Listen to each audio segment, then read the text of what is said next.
Alright, today's BuschmAx'm is called So Rare It's Unseen. And it is a sort of idea I came up with after my humanities final and all that, all that existentialism, whatever. I had to write a big old essay about it for the final. But anyway, so I just sort of thought, what if it's not that these things don't exist, but it's that they're so rare, they're unseen.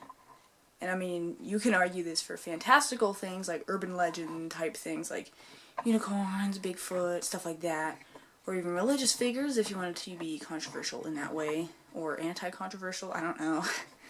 But a sort of scientific example is our oceans are hugely unexplored. And there are so many species that live in the oceans that we have never seen or will never see because we killed them off, but that doesn't mean that they didn't exist.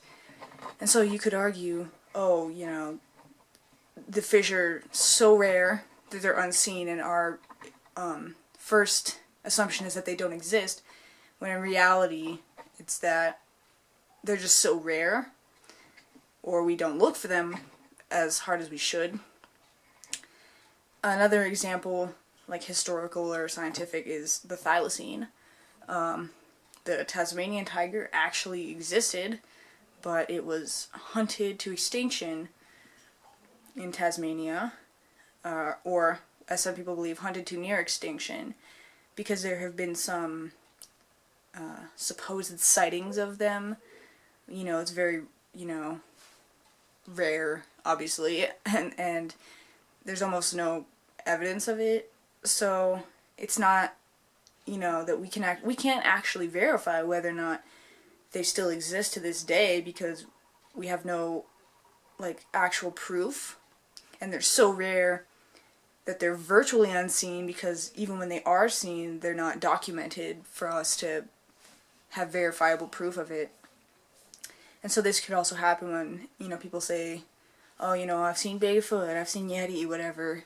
It's it could be that Bigfoot or Yeti exists, but that there's no verifiable evidence of it, and that it's so rarely seen anyway that it would be impossible to get verifiable proof to show to other people. So I guess that's just, in general, this theory is a new way of looking at things. It's not that, so in essence, there's nothing that doesn't exist. It's not necessarily proof that everything exists, but it's a way of looking at it in such a way that things can, there might be things out there that we doubt the existence of, but it could just be because we haven't seen it, or we haven't seen it often enough to have, proof that gives us confidence in its existence. So that is my BuschmAx'm for today, and if you have any other examples, feel free to share. See you later.